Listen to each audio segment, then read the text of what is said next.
A human prince stood beside the princess, defying an entire empire.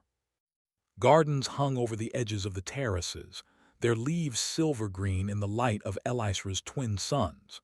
Ships still came to the city's harbor, and children still chased each other along narrow paths, but the laughter had a thinness now. It moved like something borrowed and frightened, waiting for a moment when it would be taken away. Princess Lyra stood on the highest terrace, looking out over the city she had been born to lead. She wore simple clothes that did not glitter or shine. Her face, always more thoughtful than young people's faces tended to be, was the same pale blue as many of her people's, and her hair hung in a single long braid down her back. The braid was braided with tiny metal threads, old armor threads, she thought.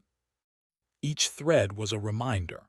Her throne room, once a place of music and debate and long, quiet nights, had been a room for orders and lists for as long as she could remember.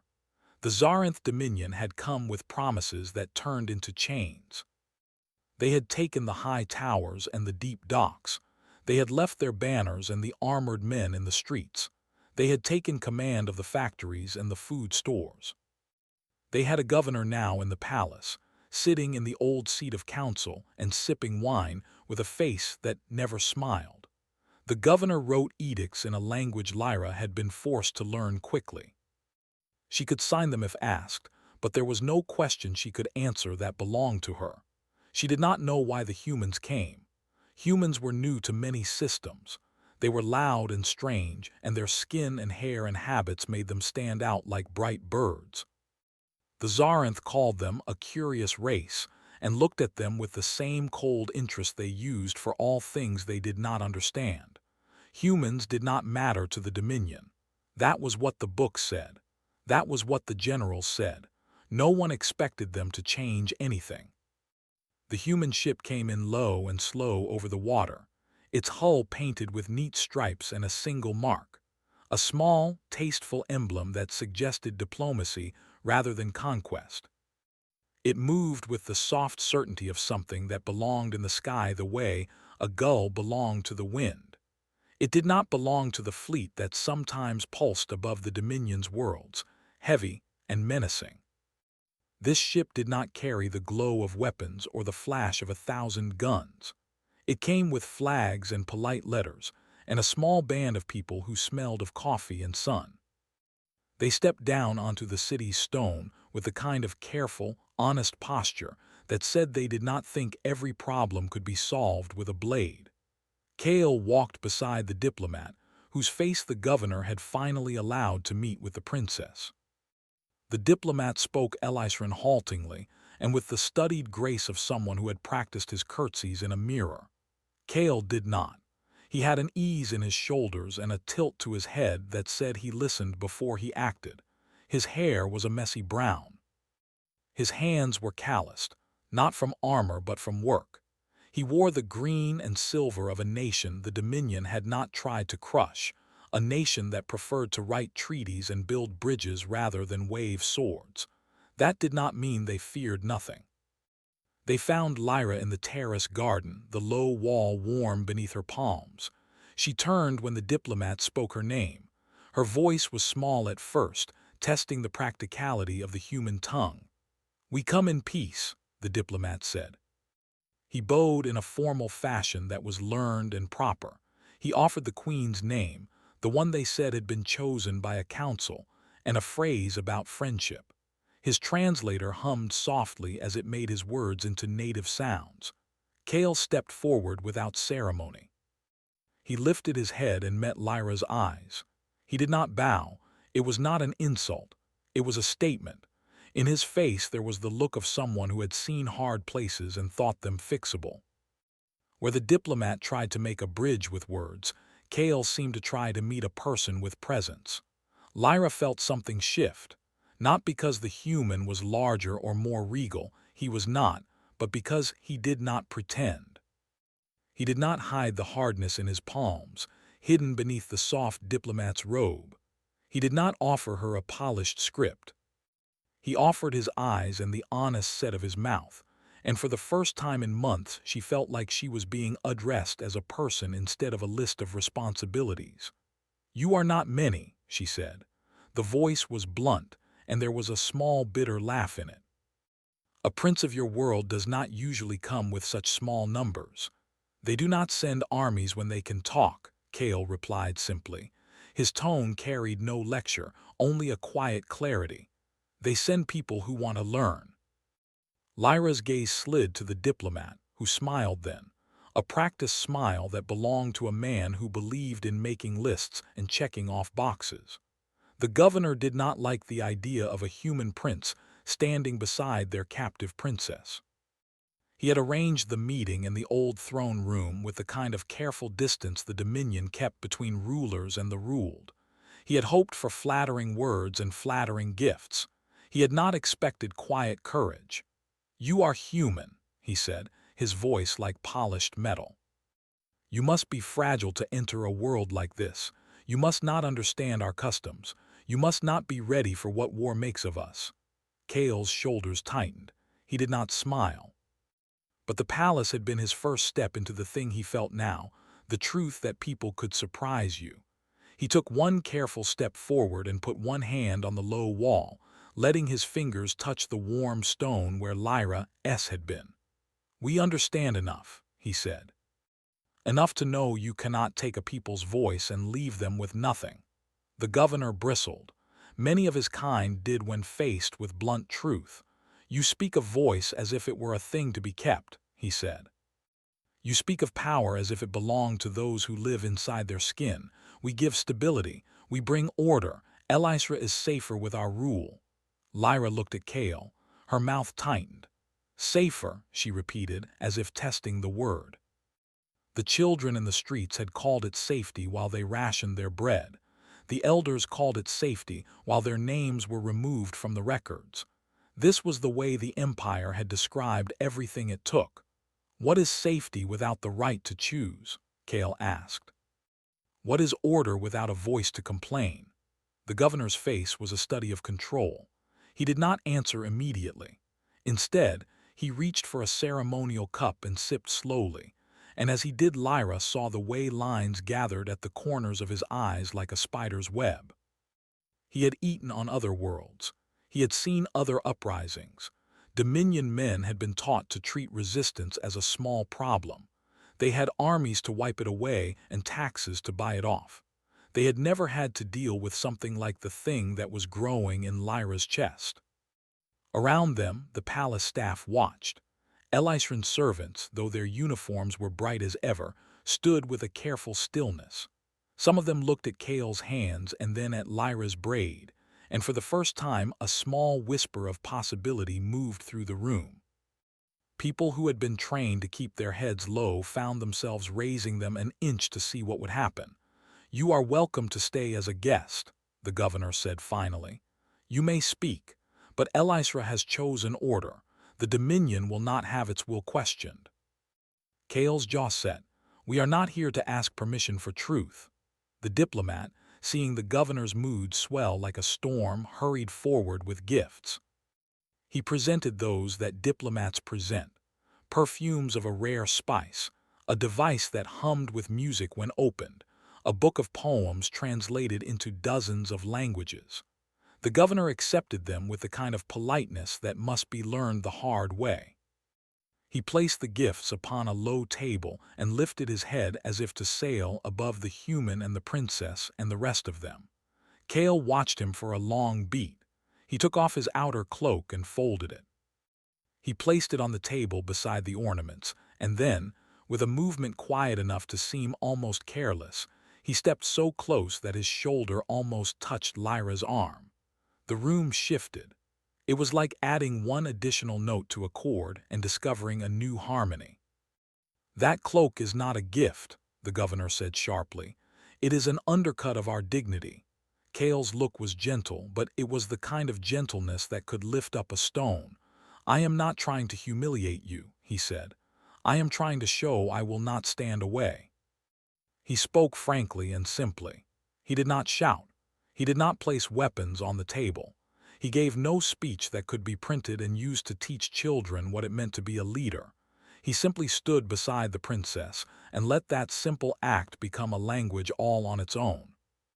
The court murmured. Old men made notes.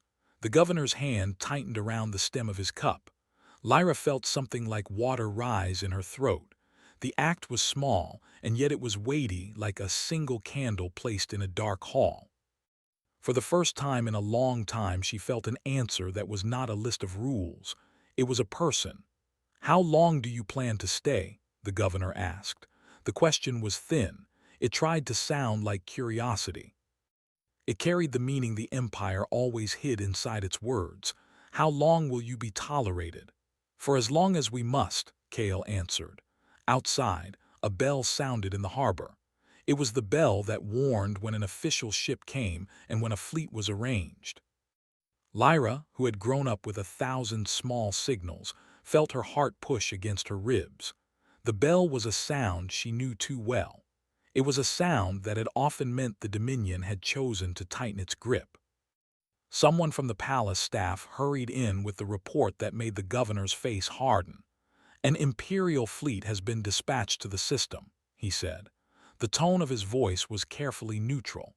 It meant more than the words did. It meant the Dominion had noticed the human vessel. It meant the Dominion had taken note of a princess who smiled too little and a foreigner who refused to bow. The diplomat paled. His practiced diplomacy had not included military responses. He looked at Kale and then at Lyra as if the very air had been rewritten.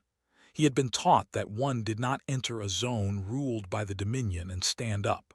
One learned instead to fit into the law, to sign forms, and to go. Kale felt the weight of all of this like a wind at his back. He should have moved. He should have offered a plan or a speech. Instead, he turned his face to Lyra. Her braids swung softly in the air, catching the light. For a moment, Kale saw not a nation or a map, but a person with an ancestry and a fear. "We do not run," he said. The words were simple and true. He did not say it because he wanted to inspire some eternal poem about bravery. He said it because the shape of his life had taught him that courage was often the only tool that mattered in a dark moment. Lyra had many reasons to run. She had seen entire towns emptied so the Dominion could find a traitor. She had seen the governor speak with a voice as calm as water, while he removed small joys from the people's lives.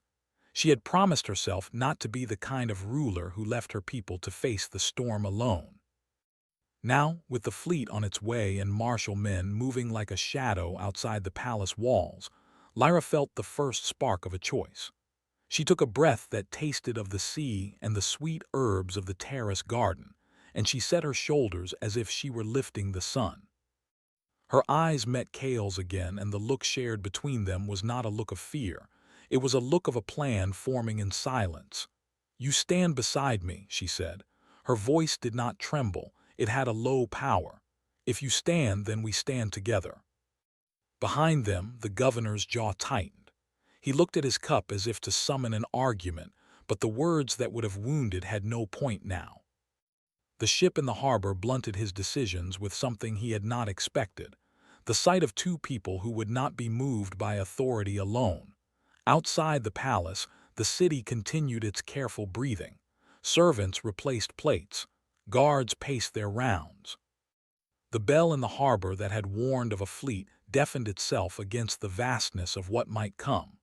The Dominion would arrive with steel and with procedure, and they would expect obedience.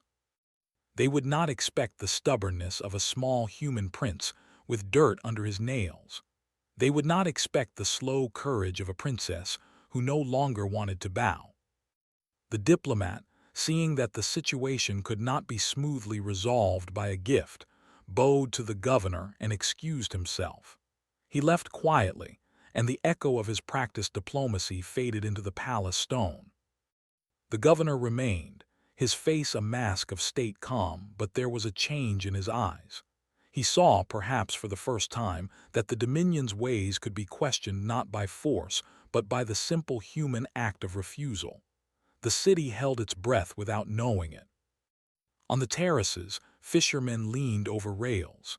In the narrow alleys below, a child pointed up and then looked away, as if the grown people could see it all.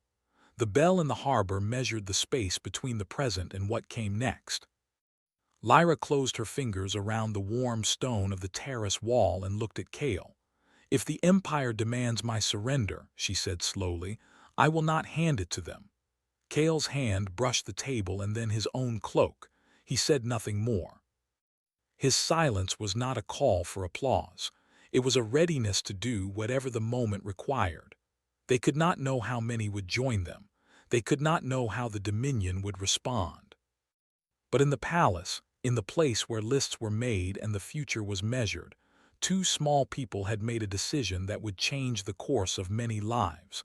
Below them, in the harbor, an outline in the sky grew sharper. The fleet was a dark ring against the suns. Its engines sent a low sound through the city that could be felt in the bones. Soldiers moved like planned shadows across the decks. The Dominion's presence was never silent. It came with the order of a regiment and the hush of a law. Lyra and Kale stood close, and the light on their faces was not the light of a courtly story. It was simple, clear, and real. They were a princess with a braid of old wars in her hair, and a human prince who had learned that courage was the only coin worth spending. The city watched. Somewhere a bell rang again. The fleet in the harbor lowered its flags like a hand preparing to strike. The world tilted, not yet broken but unsteady. The sun sank lower over Elisra, painting the terraces in gold and violet. Shadows lengthened across the white stone, reaching into every alley and courtyard. The city had changed in the hours since Kale had stood beside Princess Lyra. His presence, calm and unassuming, had already begun to ripple through the palace. Servants who had once moved like shadows themselves now held their heads a little higher.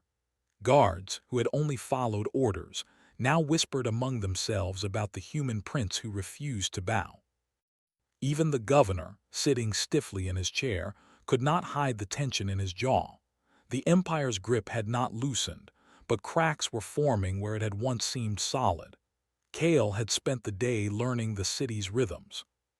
He walked its narrow paths and quiet gardens with Lyra at his side, asking questions that showed he was listening, not judging. He noticed the small details. The way the city's fountains had been repaired just enough to make them function, but not enough to make them beautiful. The way children's laughter broke against the walls and echoed strangely, like a sound that did not belong. The careful way the merchants displayed their goods, always aware of the imperial guards who measured their movements. Kale's eyes were sharp but gentle. He understood that Elisra was more than a city. It was a people who had been tamed, but not yet broken. Lyra showed him the places the Empire had not yet touched. A small garden behind the palace, hidden by high stone walls, where herbs grew thick and the scent of flowers filled the air. A quiet library where the floors had been swept and the books left in place, though the governors insisted the texts were for decoration rather than knowledge. Here, in these hidden spaces, Elisra's true heart still beat. "Your people have learned to survive," Kale said, his voice low as they walked between the rows of fragrant herbs. "They are careful, quiet, but they are not afraid to be alive." Lyra nodded. "Survival is all that has kept us here. The Dominion takes everything else." Her voice was steady, but there was a flicker of sadness in her eyes. "They have taken our songs, our festivals, our stories, but they cannot take us entirely." Kale smiled faintly. "Humans understand that. We survive even when the odds are against us, even when the world says we should bow." The princess looked at him and saw something in his eyes that she had not seen in anyone in Elisra for a long time: certainty. It was not arrogance, not pride. It was a kind of inner strength that made the space between words heavy with possibility. For a moment, Lyra wondered if the people of Kale's world had learned something the Dominion had forgotten. That courage could be quiet, steady, and unstoppable. That evening, word came that the Dominion's fleet had reached the system. Scouts had reported dozens of ships in formation above the planet, their weapons ready and their landing crafts poised to bring soldiers down like a storm. The governor convened an urgent meeting in the palace council chamber. Elisra's high ceilings and polished floors reflected the tension in the room. Maps of the city and surrounding countryside were spread across a wide table, and men and women in uniforms marked the zones where soldiers would move first. The room smelled of wax and polished stone, a scent meant to remind people of order and control. Kale stood quietly at the side, observing. The governor spoke in clipped, precise sentences. "The humans are here. The princess has allied with them. We cannot allow this to continue. Prepare the fleet. Ensure the city's compliance." His voice was calm, but the hard edge beneath it was unmistakable. Resistance must be crushed before it begins. Lyra stepped forward, surprising the council. "We will not bow," she said. "We will not surrender." Her voice was small but firm. "This city, these people, and my life are not yours to take. We will resist." Gasps echoed through the room. The governor's eyes narrowed. "You cannot defy the Dominion," he said sharply. "Your people will be destroyed if you attempt this." Kale moved closer to Lyra, placing a hand lightly on the table. "They will not be destroyed," he said calmly. "They will fight, and when they fight, they will show what Elisra truly is." The council members whispered among themselves. Many had spent years believing that resistance was impossible. Some even doubted the courage of a princess who had spent her life under the Empire's rule. But Kale's presence, his steady voice, and the calm certainty in Lyra's eyes created a quiet storm that could not be ignored. Over the next few hours, the human prince and the princess moved through the city. They visited the marketplaces, where merchants whispered in low voices about the strange human prince who refused to bow. They walked through the narrow alleys, where children peered from windows and watched them pass. They spoke to the elders, who remembered the city before the Dominion and felt a spark of hope at seeing someone who reminded them of freedom. Kale suggested small changes that would not draw the attention of the Dominion soldiers, but would prepare the city for what might come. Simple things: hidden stores of food, secret meeting places, and signals for warning if soldiers were approaching. Each suggestion carried a sense of practicality, but also an understanding of human courage and ingenuity. Lyra watched and learned, realizing that the strength of her people did not have to come from weapons alone. It could come from knowledge, planning, and unity. That night, as the twin suns sank completely below the horizon, Kale and Lyra stood on the terrace overlooking the city. The stars reflected off the water and glimmered like tiny lights in the dark. Below them, Elisra slept, unaware of the danger approaching. Above them, the Dominion's fleet hung like a shadow against the night sky. "We are not alone," Kale said quietly. "Your people will rise. They may be small in number, but they have heart. That is something the Dominion cannot measure or destroy." Lyra turned to him. "Do you really believe that humans can change the course of a battle with their hearts?" Kale smiled faintly. "It is not just hearts. It is brains, courage, and the willingness to act when everyone else hesitates. That is what humans do. That is what Elisra will do." A sudden noise broke the quiet. Soldiers from the Dominion had entered the city outskirts earlier than expected. Scouts reported movement toward the central plazas. The time for planning and quiet preparation was ending. The moment of action was approaching. Kale and Lyra moved quickly through the city streets, checking signals and hidden stores. Guards moved silently beside them, surprised by the calm and determination of their human visitor. Citizens watched from windows and rooftops. Word had already spread that a human prince stood beside their princess. That alone was enough to stir hope in hearts that had been taught to fear. By the time they reached the palace, the first wave of Dominion soldiers had arrived at the city gates. The governor's voice came over a communicator. "Princess Lyra, the city is surrounded. Surrender now or face destruction." Lyra's eyes met Kale's. She felt the weight of responsibility press against her shoulders. She had always known leadership was heavy, but now she understood the true meaning of it. To lead was not just to order and protect, it was to face fear and choose courage anyway. "We will not surrender," she said firmly. "We will show them that Elisra cannot be taken by force." Kale nodded. "Then we fight smart. We do not have their numbers or their weapons, but we have what they lack, the courage to be unexpected. And when the unexpected happens, it changes everything." The Dominion soldiers moved into the city. Their boots struck the stone like hammers. Their armor reflected the last light of the setting suns. They expected compliance, silence, and submission. They did not expect a princess who would not bow, nor a human prince who stood beside her with quiet determination. From hidden corners and secret passages, citizens began to emerge. They carried tools, makeshift weapons, and messages of warning. The small acts of defiance multiplied quickly. A child dropped a jar into a canal, sending a sudden splash that startled a soldier. A merchant overturned a cart to block a street. Whispers spread through the ranks of soldiers about the strange human prince and the princess who refused to yield. Confusion began to ripple through their formations. Kale moved through the city with purpose. He guided groups of citizens to take positions that would slow the soldiers without risking lives unnecessarily. He instructed them to create diversions, to confuse and mislead. He did not ask for heroics. He asked for intelligence, observation, and courage. The citizens responded. They had been taught to survive, and now they were learning to resist. Lyra's voice rang through the streets, calling for calm and coordination. Her presence, bolstered by Kale's guidance, became a rallying point. People who had been silent began to speak, giving instructions, warning each other, helping each other move safely. The Dominion soldiers were trained for obedience, not for creativity. They found themselves slowed and misdirected at every turn. Hours passed. The night deepened and the stars reflected on the water, cold and distant. Soldiers fell into confusion. Their communication faltered. The city, which had seemed fragile and quiet, became a living, breathing entity of resistance.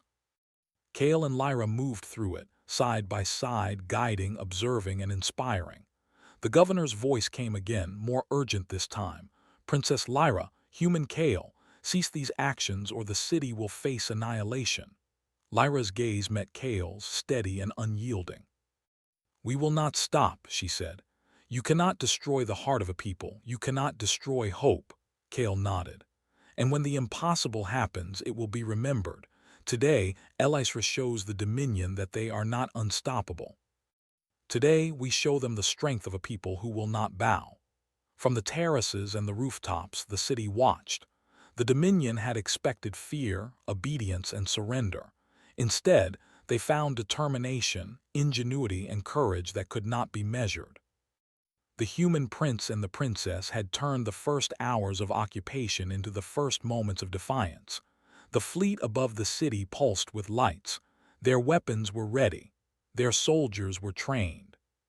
But none of it could account for the unexpected, the small brilliance of courage, intelligence, and unity. Kale's presence beside Lyra had changed everything. Elisra was no longer a city waiting to be conquered. It was a city that could fight back. The night deepened further, and the first signals of the human-guided resistance spread through the city. People moved silently, carefully, but with growing confidence. The Dominion had underestimated the simple power of determination and collaboration. They would soon learn that Elisra's heart was alive, and it beat with unexpected strength.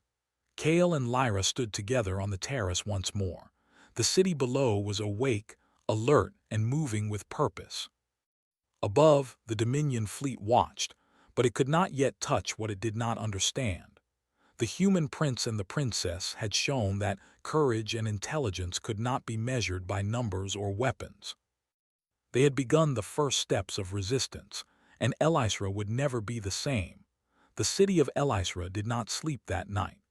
Shadows moved along the white stone terraces as the Dominion soldiers tried to establish control. Their boots clattered against the streets, and their voices barked orders, but the city had already begun to learn a new rhythm, guided by Princess Lyra and the human prince, Kale. Every movement of the soldiers met with a counter-movement. Carts overturned to block streets, hidden bridges lowered silently over canals, small fires lit in strategic places to divert attention. The people had become part of a plan larger than themselves, and Kale moved among them like a conductor of a living orchestra. Kale's strategy was simple, but effective. The Dominion relied on predictability. They trusted their numbers, their weapons, and their disciplined formations. Humans, he explained to Lyra as they walked through the darkened streets, thrived on unpredictability. A small group could confuse a much larger one by acting differently, thinking differently, and refusing to follow expected patterns. Chaos, he said, is a tool when used carefully. It is not destruction, it is opportunity. Lyra listened, absorbing every word. Her people had never learned to fight in open battle. They had survived through caution, obedience, and silence. Now they were learning something new. That survival could be active, intelligent, and even daring. She moved from group to group, giving quiet instructions, lending encouragement, and watching Kale as he worked with the citizens. She noticed the way he spoke not as a teacher, but as someone who believed in the ability of others to act on their own. That trust inspired courage far beyond what words could have done alone. The first major encounter came in the southern district, near the marketplace where the merchants had always gathered. Dominion soldiers advanced in formation, expecting little resistance. They did not anticipate a barricade of carts, barrels, and even wagons filled with water, tipped over to create slippery streets. Elysian citizens had learned to throw small stones and jars from rooftops, to trip and delay the disciplined soldiers. Kale had instructed them carefully. Avoid serious harm, focus on slowing the enemy, and create confusion without unnecessary bloodshed. When the soldiers stumbled and fell, their disciplined lines broke. The officers shouted commands, but their men had never been trained for unpredictability. The human prince moved among the barricades, guiding citizens with gestures and quiet words. He had a way of seeing the patterns the soldiers relied on and disrupting them before they became dangerous. Lyra watched in awe. What had seemed impossible, the defiance of the Dominion's most basic assumptions, was happening before her eyes. From a terrace above, Lyra could see the fear in the eyes of the soldiers. They had been trained to command and to obey, but they had not been trained to expect the unexpected. Every corner, every shadow, every small act of resistance became a lesson for them. Humans and Elysians could act in ways that could not be predicted, and when unpredictability met rigid discipline, the results were remarkable. By midnight, the southern district was a maze. Soldiers moved cautiously, unsure where the next obstruction might appear. Elysian citizens, guided by Kale, had moved quietly through side streets, signaling each other with small lanterns and reflective mirrors. The city had become an interconnected web of observation points and safe passages, a living organism of resistance. The Dominion's plans, which had relied on fear and control, were unraveling one street at a time. Kale and Lyra regrouped on a high terrace to review the progress. The city below hummed with quiet activity. Some citizens moved to transport supplies, others to relay signals, while more stood ready to protect key points. The human prince surveyed the map of the streets they had drawn in the sand with a stick. "They will adapt," he said. "They will learn to expect resistance, but by the time they do, we will have moved again. They cannot anticipate everything." Lyra nodded, understanding the rhythm of the game. It was not about a single battle. It was about continuous motion, continuous unpredictability. Elysra was learning to be a city that could never be fully conquered, and she was learning to lead in a way she had never imagined. She realized that her role was no longer to shield her people from fear, but to inspire them to act despite it. Hours later, Kale led a small team to the eastern docks, where a group of Dominion soldiers had begun to establish a forward post. The docks were narrow and lined with warehouses. Kale moved with quiet precision, directing citizens to create diversions while a few Elysians slipped silently to the docks to secure small craft. They had no weapons, only ropes, pulleys, and determination. Yet the soldiers found themselves delayed and distracted, unable to maintain their expected schedule. Every misstep they made seemed to grow exponentially in the confusion Kale orchestrated. Lyra, observing from the terrace above, realized that human ingenuity was something her people had rarely experienced firsthand. They had always relied on established methods, on careful obedience, on following the rules. Kale's methods were unfamiliar, even uncomfortable, but they were effective. Each act of clever resistance, each diversion, each unexpected tactic became a lesson for Elysra. They learned quickly, inspired by a human who refused to follow conventional expectations. By dawn, the city had seen its first real victory. The Dominion soldiers had not been defeated in battle, but their movements had been slowed, their confidence shaken. Citizens gathered in small groups, whispering and smiling quietly, a sound that had been rare in the past months. Kale and Lyra met in the palace courtyard, where the early sunlight cast long shadows across the stone. The city's pulse felt different now, stronger, alive with hope. "This is only the beginning," Kale said quietly.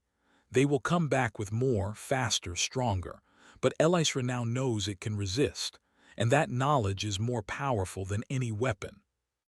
Lyra looked at him, her mind racing. She had understood resistance in theory, but now she understood it in practice. She saw the courage of ordinary people, guided by a strategy that valued their lives and their abilities. She saw the effect of a single human prince who had refused to yield. And she saw something else, a spark that could grow into something greater, something that could not be crushed by steel or fear. The morning brought a temporary calm. Dominion scouts reported back to their fleet above, noting the confusion and unexpected resistance. Officers argued in their command ships, trying to adapt, to regain the control they had assumed was theirs. The fleet remained intimidating, its weapons still deadly, but the psychological advantage had shifted. Elysra was no longer a passive city waiting to be subdued. Kale moved through the city streets again, checking on progress and adjusting plans.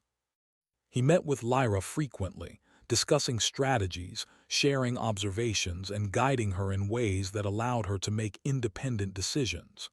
He did not command her, but he taught her how to see opportunities, how to inspire her people, how to act decisively.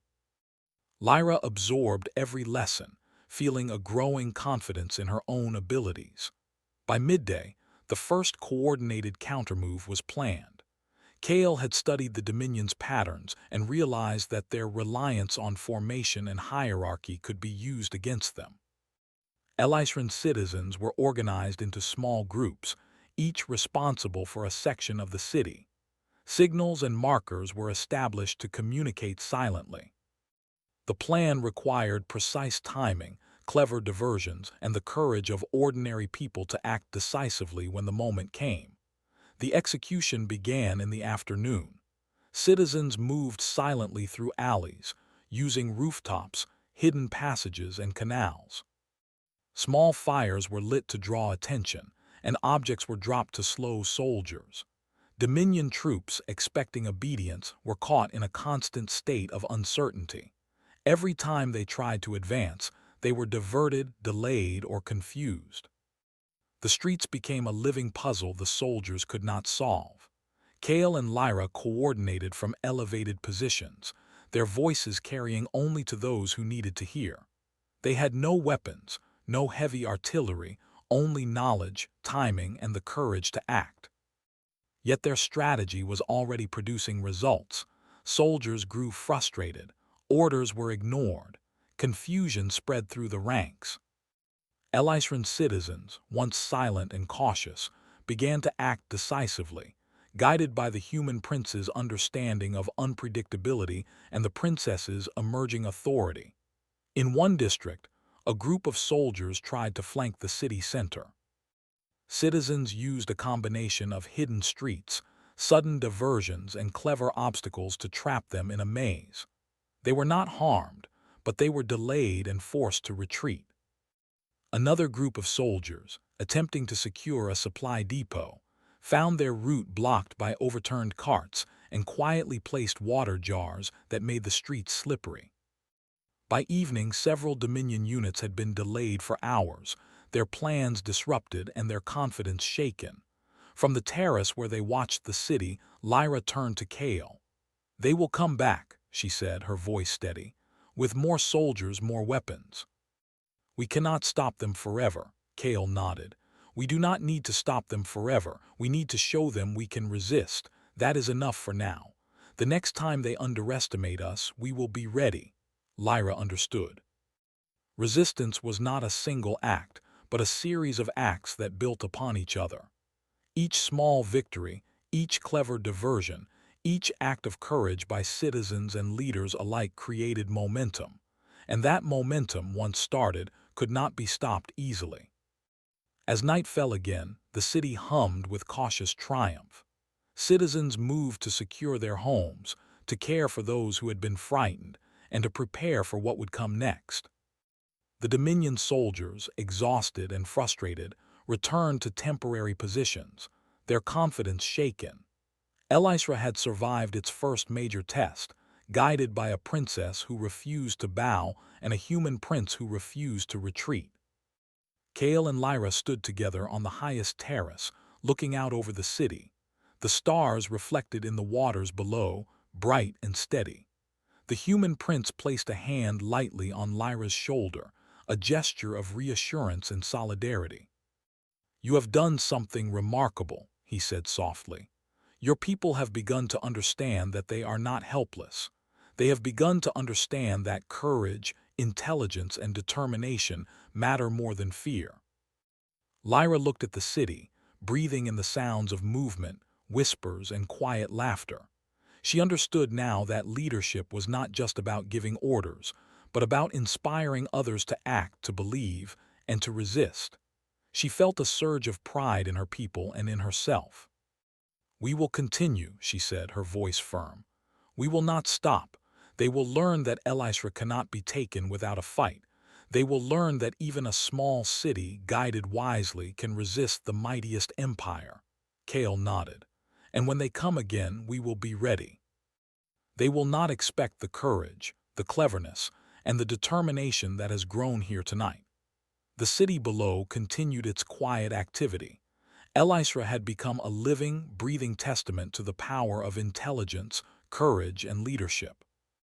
The Dominion had learned a valuable lesson. A city that refused to bow, guided by a princess and a human prince who believed in its people, could disrupt even the most disciplined forces. The first wave of resistance had succeeded. The human prince and the princess had proven that the unexpected, the clever, and the courageous could stand against numbers and weapons. The Dominion's confidence had been shaken, and Elysra's heart had grown stronger. The night deepened, and the stars shone over a city that would never be the same. Elysra had taken its first true step toward freedom, guided by those who refused to bow and those who refused to yield. The future was uncertain, but one thing was clear. The city had learned to resist, and it had learned to fight in ways the Dominion could not predict. The sun had not yet risen when the Dominion's fleet returned, larger and more menacing than before. Elysra's citizens had slept in shifts, watching and listening for the faint hum of approaching ships. The night air was thick with anticipation, tension curling around the city like a living thing. Kale and Lyra stood on the terrace overlooking the harbor, where the first signs of the fleet were visible as tiny glimmers in the darkness. The city had survived the first wave, but the Dominion would not let this defiance go unanswered. Kale studied the fleet silently. His eyes traced the formations, noting how the ships were positioned to cover every approach. "They've learned from last night," he said softly. "They will be faster this time. They will try to anticipate our moves." Lyra nodded. "And we must be ready," she replied. Her voice was steady, though inside her chest, her heart beat like a drum. The city's survival now depended on more than courage. It depended on cleverness, planning, and the willingness of every citizen to act when needed. Through the city, Kale and Lyra moved quickly, coordinating signals and final preparations. Citizens moved silently, checking hidden routes, securing supplies, and reviewing instructions. The streets, usually quiet and cautious, had transformed into a network of alert eyes and nimble feet. Elisra was alive in a way the Dominion had never imagined, and Kale could see that the fear that had once ruled these streets had been replaced by determination. As dawn approached, the first Dominion units moved into the city. They were stronger, more disciplined, and better prepared than the previous night. They advanced with confidence, expecting resistance but relying on brute force to carry them through. Yet Kale had planned for this. He had studied their formation patterns, their predictable strategies, and their reliance on technology. He had shown Lyra how to exploit every weakness, to turn the enemy's strength into vulnerability. The battle began in the eastern districts. Dominion soldiers moved quickly, but they were met with clever obstacles. Hidden pits covered with mats, barrels tipped to create slippery paths, and sudden barricades that forced them into narrow alleys where they could not use their numbers effectively. Citizens, guided by Kale's instructions, moved silently along rooftops and side passages, creating diversions and signaling each other when soldiers approached. Each small action caused delays, forcing the Dominion to rethink every move. Lyra walked among her people, her voice carrying encouragement and instruction. "Do not fear them," she said. "They cannot break us if we act together. Remember what we have learned. Remember that courage and intelligence matter more than numbers." Her presence inspired confidence.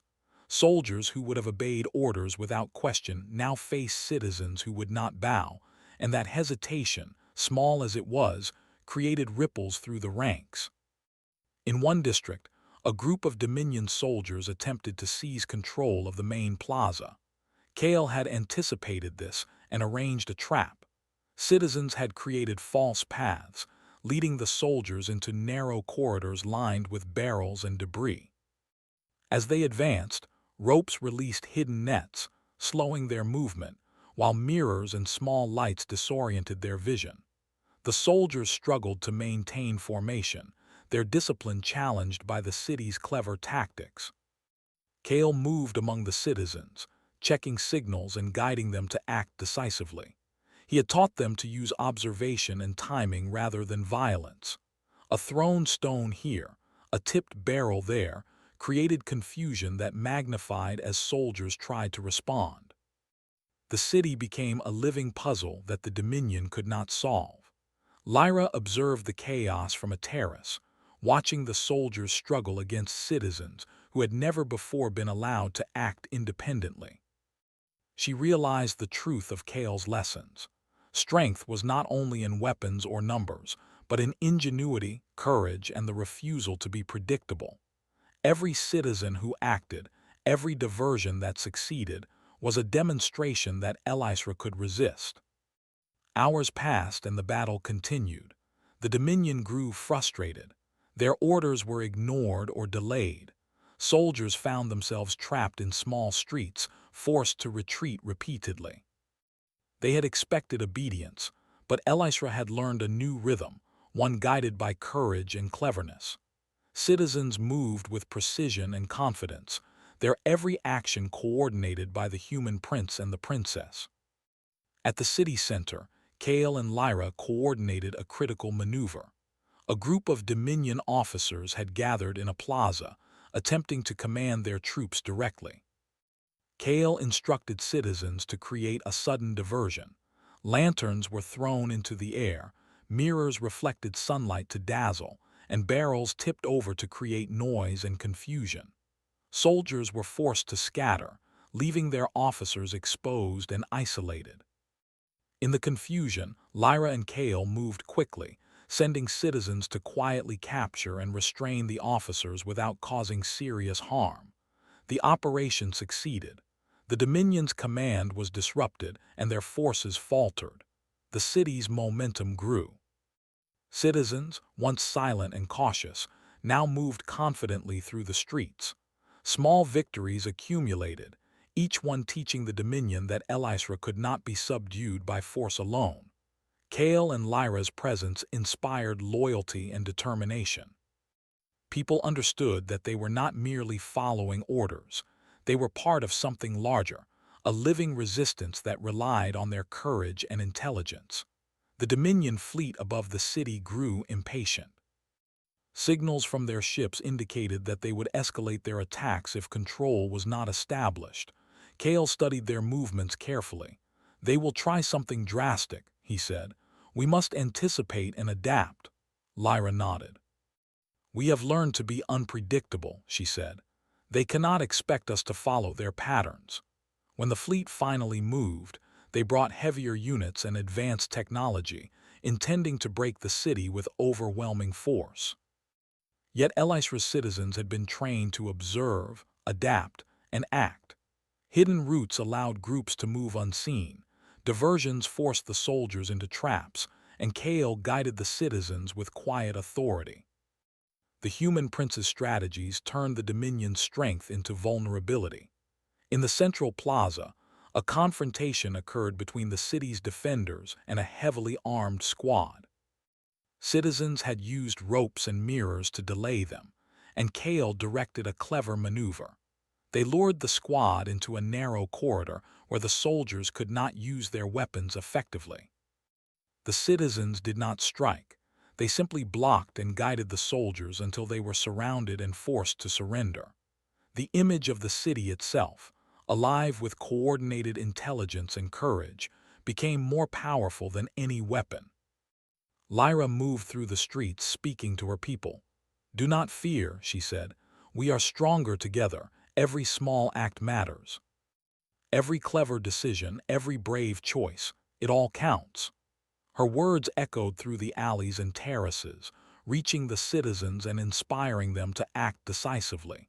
By midday, the Dominion forces were disorganized and confused. Their confidence had been shaken, their numbers unable to compensate for the unpredictability of Elisra's citizens. Soldiers retreated to temporary positions, their morale weakened. The fleet above hesitated, unsure how to proceed against a city that refused to follow expected patterns. Kale and Lyra regrouped on the terrace overlooking the harbor. The city below was a web of activity, moving with intelligence and courage. "They will not underestimate us again," Kale said. "But now they know something important. Elisra cannot be taken without effort, ingenuity, and courage." Lyra looked at the city, the citizens moving through streets and rooftops with confidence. "We have taught them to resist," she said, "and they will continue to resist long after we are gone. This city is alive in a way it never was before." As the sun rose higher, Kale and Lyra planned the final stages of the day. Citizens were positioned to monitor the fleet, to relay signals, and to continue disrupting the soldiers' movements.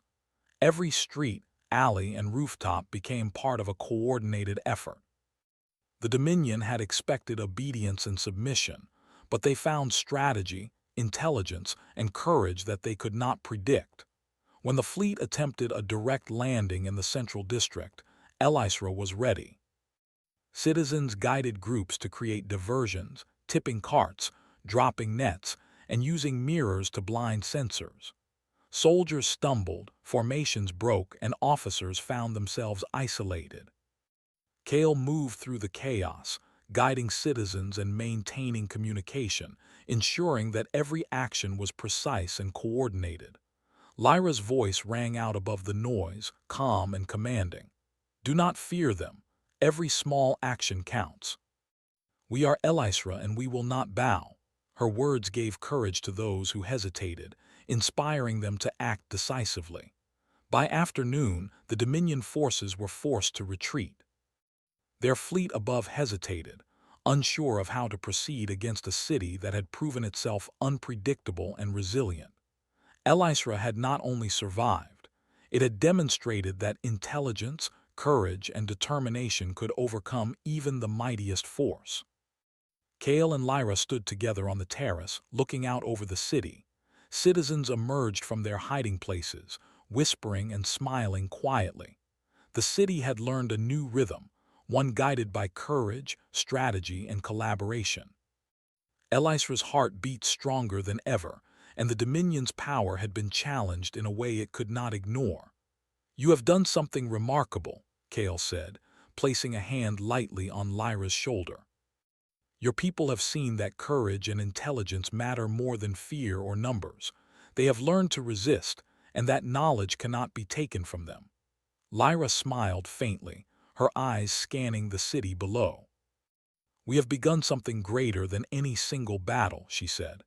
"Elisra has learned to fight in ways they cannot predict, and we will continue to guide them. This city will never bow to fear again." The sun climbed higher, casting golden light over the white stone terraces.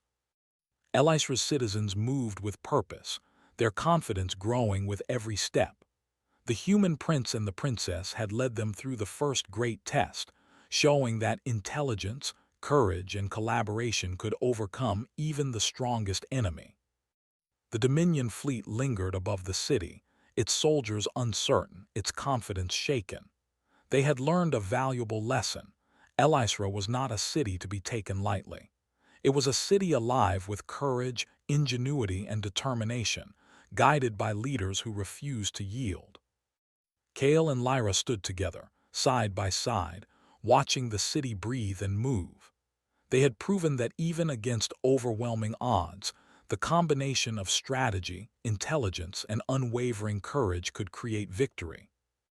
Elisra had survived, and in doing so, had shown the galaxy that humanity, and those who chose to stand beside it, could change the course of events in ways no empire could predict. The city had learned to resist, and its heart beat stronger than ever. Elisra would never be the same again, and neither would the Dominion. A human prince stood beside the princess, defying an entire empire.